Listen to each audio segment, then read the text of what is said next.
بسم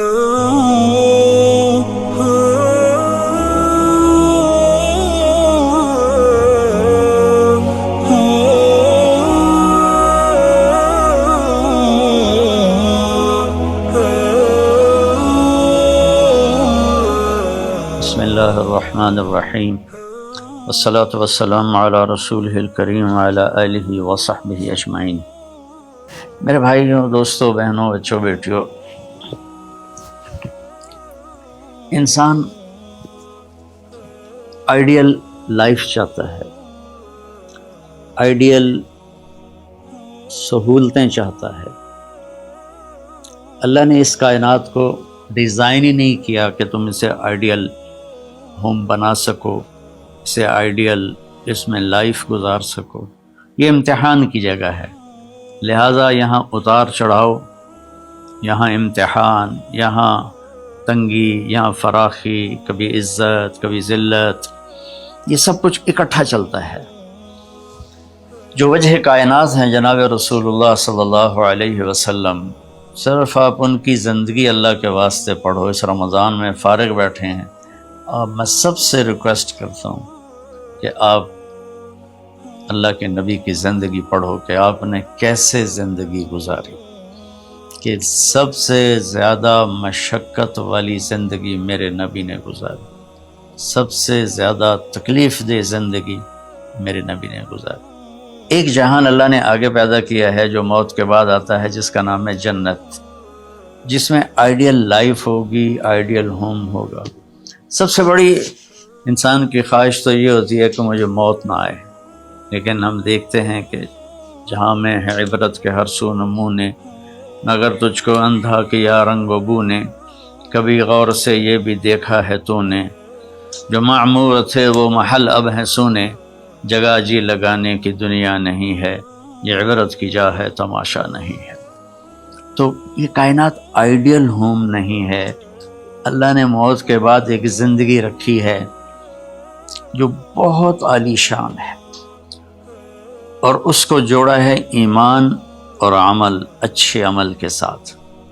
تو اس آیت میں چونکہ جب آدمی ایمان کا کلمہ پڑھتا ہے تو وہ پابند ہو جاتا ہے، لا الہ الا اللہ محمد رسول اللہ کا پابند ہو جاتا ہے، نہ یہ باؤنڈری کراس کر سکتا ہے، نہ یہ کر سکتا ہے۔ اس کے اندر جتنا وہ کر سکتا ہے اس کو کرنے کا حکم ہے، اس سے باہر نکلنے کی اجازت نہیں ہے۔ اس دنیا میں کوئی اپنی مرضی کر نہیں سکتا، کہیں نہ کہیں اٹک جاتا ہے۔ بنو امیہ میں ایک بادشاہ گزر آئے، یزید بن عبد الملک۔ تو ایک مشہور ہے کہ بادشاہوں کے بڑے رولے ہوتے ہیں، مصیبتیں ہوتی ہیں۔ تو ایک دن کہنے لگا، کون کہتا ہے کہ بادشاہ خوشی کا دن نہیں گزار سکتے؟ میں آج کا دن بھرپور خوشی سے گزاروں گا، محل کے دروازے بند کر دیے جائیں اور کوئی خبر مجھے نہ سنائی جائے اور اندر کوئی بھی نہ آئے۔ آج شام تک میں اپنی مرضی سے خوشی منانا چاہتا ہوں۔ اور اس کی ایک باندی تھی، بیوی نہیں باندی، لونڈی، اس کا نام تھا حبابہ۔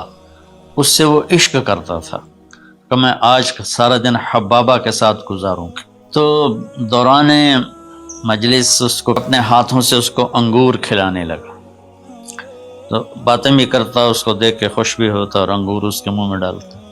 اچانک اس نے اللہ کو للکار دیا نا، اللہ کو چیلنج کر دیا، تو ایک انگور کا دانہ حلق میں جانے کی بجائے سانس کی نالی میں چلا گیا۔ اللہ اکبر! ایسے تو ملی ہوئی ہیں، اللہ جب ہم کھاتے ہیں تو دونوں نالیاں ساتھ ساتھ ہیں، اس پر اللہ ایسے پردہ ڈال دیتا ہے جو سانس کی نالی ہے، اور یہ دوسری نالی کھلی رکھتا ہے تو چلا اس میں کہ غذا چلی جاتی۔ اللہ پردہ ہٹا دے تو ہم اپنے نوالے سے مر جائیں۔ تو اس کے حلق میں وہ دانہ اٹک گیا اور چند سیکنڈ میں اس کا خاتمہ ہو گیا، اور وہ رو رو رو جو اس کی خوشی کا دن منانا چاہتا تھا اس کی زندگی کا بدترین دن بنا۔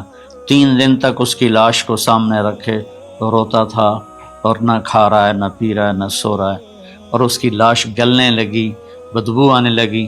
تو اس کے جو بھائی تھا ہشام بن عبد الملک، اس نے جو اس کے بعد خلیفہ بنا، زبردستی اس سے لاش کو چھینا اور جا کے دفن کیا۔ تو اللہ تعالیٰ کہتا ہے یہاں تم میری مان لو، عبدی انت ترید وانا ارید ولا یکون الا ما ارید، فإن سلمت لی فیما ارید کفیتک فیما ترید، میرے بندے تو دنیا میں میری مان لے، میں ہمیشہ کے لیے تیری ہر خواہش پوری کر دوں گا۔ تو اس آیت میں اللہ نے ایک بڑی خوبصورت ہمیں بات سمجھائی ہے کہ میرے بندو، تم سونے کا چمچ لے کے پیدا ہو یا ایک تھر کے جھونپڑے میں پیدا ہو، موت نے تمہیں مٹا دینا ہے۔ تمہارے پاس 60-70 سال ہیں، 80 سال ہیں میکسیمم، پھر تم موت اٹھائے گی اور گڑھے میں ڈال دے گی۔ تو میں تمہیں بشارہ دیتا ہوں، اللہ اپنے نبی سے کہتا ہے بشر۔ بشر کا مطلب ایک دفعہ کہنا نہیں ہوتا، جیسے اذن فی الناس بالحج یاتوک رجالا، کہ اے ابراہیم اعلان کر اور بار بار کر۔ جیسے اذان کو اذان کیوں کہتے ہیں کہ وہ بار بار اعلان ہوتا ہے۔ تو بشر، اللہ تعالیٰ فرما رہے ہیں میرے محبوب، میرے بندوں کو آپ بار بار خوشخبریاں سنائیں، چونکہ ایمان والی زندگی پر جب آدمی چلتا ہے اور اچھے عمل والی زندگی پر جب آدمی چلتا ہے تو اسے گھاٹیوں سے گزرنا پڑتا ہے۔ اسے ان گھاٹیوں سے گزرے بغیر مٹا دے اپنی ہستی کو اگر کچھ مرتبہ چاہے، کہ دانہ خاک میں مل کر گل و گلزار ہوتا ہے۔ یہ دنیا کی ریت ہے، شارٹ کٹ کوئی نہیں ہے۔ یہاں گھاٹیوں سے گزر کر شہرت تو بہت سے لوگوں کو حاصل ہو جاتی ہے، پیسہ بہت سے لوگوں کے پاس آ جاتا ہے، طاقت حکومت بہت سے لوگوں کے پاس آ جاتی ہے، پھر ان میں کامیاب وہ ہوں گے جنہوں نے شارٹ کٹ نہیں مارا ہوگا، جنہوں نے اللہ اس کے رسول کا راستہ اپنایا ہوگا۔ تو اللہ تعالیٰ ان سے فرما رہا ہے کہ میرے بندوں سے جو ایمان اور عمل والے ہیں، میرے نبی اب انہیں بار بار فرمائیں کہ تم جمے رہو۔ کس لیے؟ کہ تمہارے لیے اللہ نے ایک گھر تیار کر کے رکھا ہے جس کا نام ہے جنت۔ جنت باغ کو کہتے ہیں، اور جنت درختوں میں گھری ہوئی جگہ کو کہتے ہیں۔ ڈھانپے ہوئی وہ جگہ ایسی ہے کہ درختوں نے اس کو ڈھانپا ہوا ہے، جنت۔ جنہ ڈھال کو کہتے ہیں جس کے جو آدمی کو ڈھانپ لیتی ہے۔ تو اللہ تعالیٰ فرما رہا ہے میں نے وہ جنت بنائی ہے تمہارے لیے۔ اور آگے ایک چھوٹی سی نعمت کا ذکر کیا ہے۔ اچھا، اللہ نے جب سے دنیا کو بنایا ہے اسے ایک دفعہ محبت کی نظر سے نہیں دیکھا۔ ان اللہ لم ينظر الیہا منذ ان خلقها، ان اللہ تعالی لم ينظر الیہا منذ خلقها، اللہ نے جب سے دنیا کو بنایا ہے اسے اللہ نے کبھی نظر محبت سے نہیں دیکھا۔ نظام چل رہا ہے، اور جنت کو اللہ نے بنایا ہے، اور بنایا اپنی قدرت سے اور اپنے ہاتھوں سے۔ ان اللہ تعالی خلق الفردوس الاعلی بیدہ، میرے نبی کا فرمان ہے اللہ نے جنت الفردوس کو اپنے ہاتھوں سے بنایا ہے۔ جو چیز اللہ کے ہاتھوں سے بنی ہوگی وہ کیا ہوگی؟ تو اللہ تعالیٰ فرماتے ہیں تم آ جاؤ میرے پاس، تمہیں عجیب سرپرائز دوں گا۔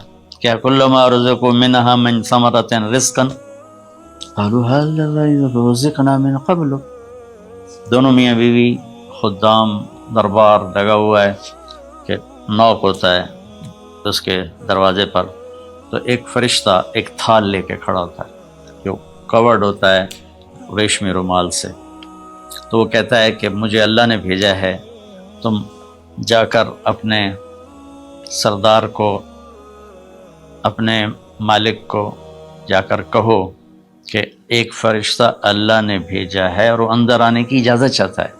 اللہ کا بھیجا ہوا بھی پوچھ کے اندر آئے گا، اتنی عزت اللہ بڑھا دے گا۔ تو وہ کہے گا آ جائے، جب وہ اندر آئے گا تو دونوں میاں بیوی کے سامنے ایک تھال، وہی تھال آگے رکھے گا، کہے گا حضور مجھے اللہ نے آپ کی خدمت میں یہ تحفہ دے کر بھیجا ہے کہ آپ اس سے مزہ لیں۔ تو جب ایسے اس کو رومال اٹھائے گا تو اس میں پھل ہوگا، وہ پھل اس کی جنت کے پھل کی تصویر ہوگا، مشابہ ہوگا۔ تو وہ کہے گا ھذا الذی رزقنا من قبل، ارے بھائی فرشتے یہ تو میرے رب نے پہلے ہی مجھے دیا ہوا ہے، تو اس میں کیا خاص چیز ہے جو اللہ پاک نے میری طرف اسے بھیجا ہے؟ تو وہ فرشتہ کہے گا میرے اللہ فرماتے ہیں کہ آپ ایک بائٹ لے لیں، ایک لقمہ لے لیں، آپ کو پتہ چلے گا کہ ہم نے آپ کے لیے کیا بھیجا ہے۔ اب میرے بھائی بہنوں غور سے سننا، انسان کھانے کا مزہ لیتا ہے، زندگی کا مزہ لیتا ہے، نعمتوں کا مزہ لیتا ہے، یہ چیزیں نہ ہوں تو مرنے کی تمنا کرتا ہے۔ تو کھانے کی بھی ایک لمٹ ہے، اس کے بعد آدمی کھا ہی نہیں سکتا، اور پینے کی بھی ایک لمٹ ہے، اس کے بعد آدمی پی نہیں سکتا ہے، اور وہاں کسی چیز کی کوئی لمٹ نہیں، اب 1000 برس کھاتے رہو، رب ذوالجلال کی قسم نہ پیٹ بھرے گا، نہ زبان کٹے گی، نہ داڑیں تھکیں گی، اور ہر لقمے کی لذت دوسرے سے زیادہ ہوگی۔ تو جب وہ اس کو اٹھا کر ایسے چکھیں گے نا، جب وہ ایک لقمہ لے گا تو اس ایک لقمے میں اس کی جنت کے جتنے پھل ہیں، پھلوں کا ذائقہ اس ایک لقمے میں اللہ اسے عطا فرمائے گا۔ جو وہ کہہ رہے تھے ھذا الذی رزقنا من قبل، یہ تو ہم نے پہلے بھی کھایا تھا، تو اب اللہ کی طرف سے جواب آئے گا وَأُتُوا بِهِ مُتَشَابِهًا۔ میرے بندے تجھے سرپرائز دینے کے لیے میں نے یہ کیا تھا، جیسے ہم اپنے دوستوں کو اچھا گفٹ دیتے ہیں تو ایک سرپرائز دیتے ہیں، اللہ تعالیٰ سرپرائز دے گا اتو بھی متشابہہ۔ میرے بندے یہ تو نے پہلی دفعہ کھایا ہے، اس سے پہلے جو تم نے کھایا تھا وہ اس کی مشابہ تھا، یہ نہیں تھا۔ تو اچانک جب ایک ذائقہ بھی عجیب ملے اور شکل وہی ہو اور ذائقہ اور ہو، اس کی بھی لذت الگ ہے، تو اللہ تعالیٰ فرماتا ہے میرا بندہ کھا، اس کھانے میں کوئی وقت کی قید نہیں، مقدار کی قید نہیں، جتنا کھاتے جاؤ گے اللہ تمہیں کھلائے گا، پیشاب نہیں آئے گا، پخانہ نہیں آئے گا، پیٹ نہیں خراب ہوگا، آنتوں میں درد نہیں ہوگا، کسی جگہ یہ کھانا کچھ بھی نہیں تکلیف پہنچائے گا۔ اور یہاں ہمارا جو کھانے کا بچ جاتا ہے وہ پیشاب پخانے کی صورت میں نکلتا ہے، وہاں اللہ سارے کو ہضم کرا دے گا، ایک ڈکار آئے گا اور ہر شے ہضم ہو جائے گی، اور اس ڈکار کی خوشبو بھی دور تک پھیلے گی، اور وہاں مہک آئے گی مشک و عنبر کی۔ پھر آگے اللہ فرماتا ہے لہم فیہا ازواج مطہرہ، اور پھر ہم نے تمہارے لیے خوبصورت پاک پاکیزہ بیویوں کو تیار کیا ہے، جس میں تو تمہاری بیوی ان سب کی سر فہرست ہو کر ان کی سردار ہوگی، اور وہم فیہا خالدون، اور تم اس میں ہمیشہ ہمیشہ رہو گے، کبھی اس سے نہیں نکالے جاؤ گے، وہم فیہا خالدون، تم کبھی اس سے نہیں نکالے جاؤ گے۔ کیونکہ آدمی نعمتیں لیتا ہے تو پھر یہ خوف پیدا ہو جاتا ہے مر جاؤں گا، کہیں چھن نہ جائیں، کہیں زوال نہ آئے، وہاں اللہ ان دونوں چیزوں کو ہٹا دے گا۔ تو اس کی بنیاد کیا ہے؟ ایمان اور عمل۔ ایمان ہے لا الہ الا اللہ محمد الرسول اللہ، اور عمل ہے محمد الرسول اللہ صلی اللہ علیہ وسلم کی پاکیزہ زندگی، آپ کی زندگی کے تابع ہو کر چلنا، آپ کی ترتیب کو سامنے رکھ کر چلنا۔ جو مرد عورت اس پہ آ جائے گا، میرا رب ان کے لیے دنیا میں عافیت اور آخرت میں جنت کے دروازے کھول دے گا، اور اللہ تعالیٰ وہاں جب جنتی جنت میں چلے جائیں گے، جہنمی جہنم میں چلے جائیں گے، تو اللہ تعالیٰ کہے گا یا اہل النار، اے جہنم والو، کہیں گے لبیک ربنا وسعدیک، جی ہمارے رب۔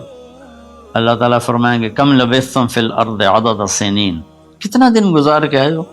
وہ کہیں گے یا اللہ یوما او بعض یوم فصل العادین، یا اللہ کو ایک آدھ دیہڑی گزاری ہے، یا آدھا دن یا پورا دن، باقی ہمیں تو یاد بھی نہیں۔ تو اللہ تعالیٰ فرمائیں گے بئس ما اتجرتم فی یوم او بعض یوم غضبی وسخطی ونار جہنم، تم نے میرے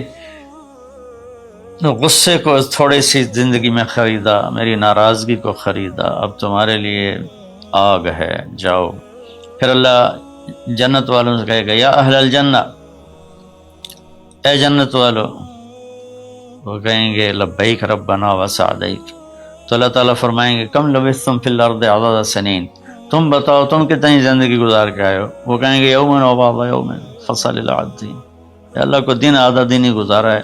نوح علیہ السلام جیسے جنہوں نے 1400 سال 1450 سال کی زندگی گزاری، اور آدم علیہ السلام 1000 سال کی عمر پائی، یومن و بعض یوم، دن آدھا دن۔ تو اللہ تعالیٰ فرمائیں گے نعم ما اتجرتم فی یوم او بعض یوم، مبارک ہو، آپ لوگوں نے بہت اعلیٰ سودا کیا، رحمتی و کرامتی و جنتی، تم نے میری رحمت کو خریدا، تم نے میری مہمان نوازی کو خریدا، تم نے میری جنت کو خریدا، جاؤ مزے کرو، کلو واشربو، کھاؤ پیو، ہنیئا، مزے سے۔